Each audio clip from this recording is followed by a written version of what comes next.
Good morning, students. Today we are going to read a very famous tragedy by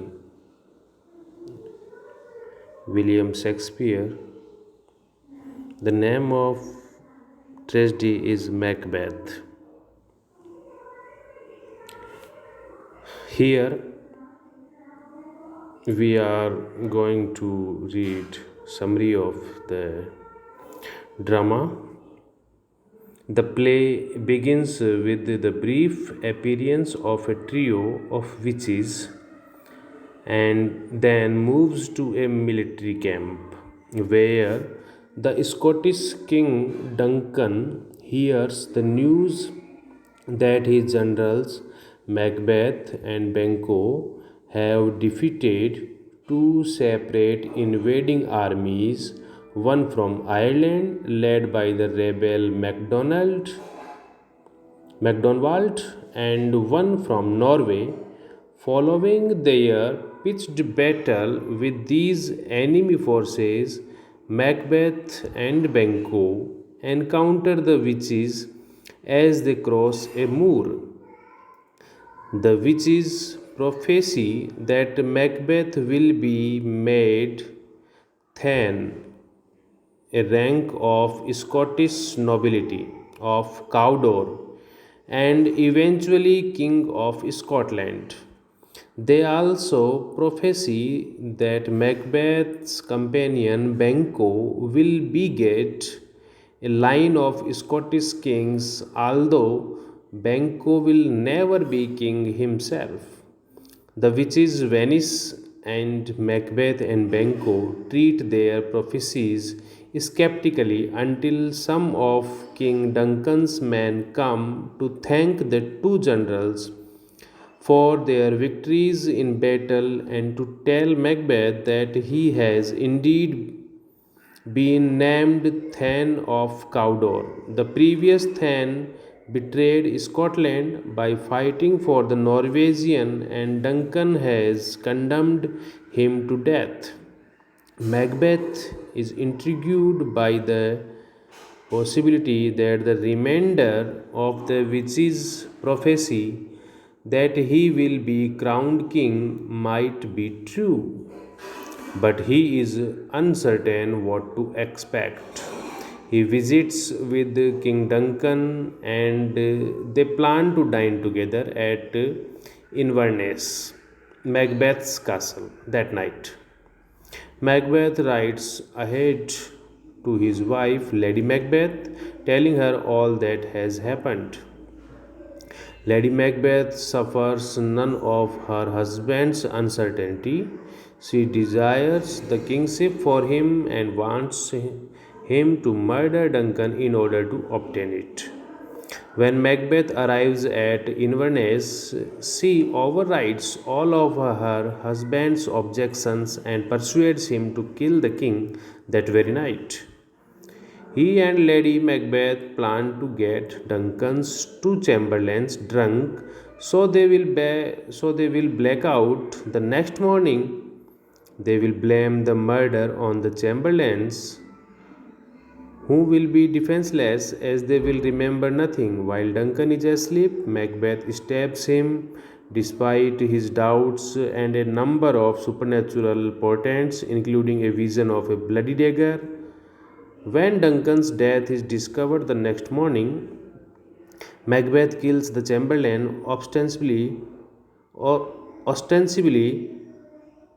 out of rage at their crime and easily assumes the kingship. Duncan's son Malcolm and Donalbain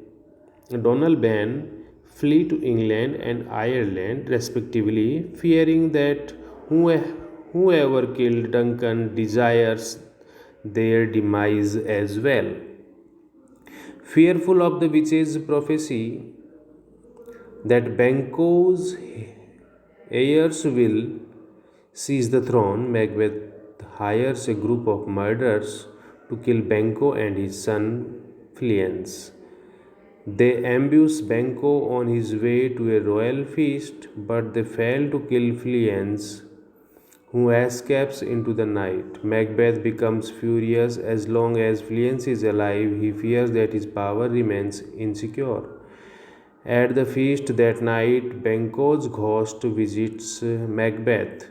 When he sees the ghost, Macbeth raves fearfully, startling his guests, who include most of the great Scottish nobility. Lady Macbeth tries to neutralize the damage, but Macbeth's kingship incites increasing resistance from his nobles and subjects. Frightened, Macbeth goes to visit the witches in their cavern. There, they show him a sequence of demons and spirits who present him with further prophecies. He must beware of Macduff, a Scottish nobleman who opposed Macbeth's accession to the throne. He is incapable of being harmed by any man born of woman, and he will be safe until Birnam Wood comes to Dunsinane Castle. Macbeth is relieved and feels secure because he knows that all men are born of woman and that forests cannot move. When he learns that Macduff has fled to England to join Malcolm, Macbeth orders that Macduff's castle be seized and most cruelly that Lady Macduff and her children be murdered. When news of his family's execution reaches Macduff in England, he is stricken with grief and vows revenge. Prince Malcolm, Duncan's son, has succeeded in raising an army in England, and Macduff joins him as he rides to Scotland to challenge Macbeth's forces. The invasion has the support of the Scottish nobles, who are appalled and frightened by Macbeth's tyrannical and murderous behavior. Lady Macbeth, meanwhile, becomes plagued with fits of sleepwalking in which she bemoans what she believes to be bloodstains on her hands.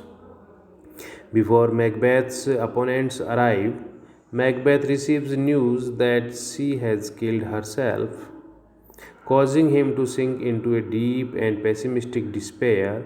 Nevertheless, he awaits the English and fortifies Dunsinane, to which he seems to have withdrawn in order to defend himself, certain that the witch's prophecies guarantee his invincibility. He is struck numb with fear, however, when he learns that the English army is advancing on Dunsinane, shielded with boughs cut from Birnam Wood. Birnam Wood is indeed coming to Dunsinane, fulfilling half of the witch's prophecy. In the battle, Macbeth hews violently, but the English forces gradually overwhelm his army and castle. On the battlefield, Macbeth encounters the vengeful Macduff, who declares that he was not of woman born, but was instead untimely ripped from his mother's womb, what we now call birth by caesarean section. Though he realizes that he is doomed, Macbeth continues to fight until Macduff kills and beheads him. Malcolm, now the King of Scotland, declares his benevolent intentions for the country and invites all to see him crowned at Scone. Thank you. This is the end of the drama. Bye.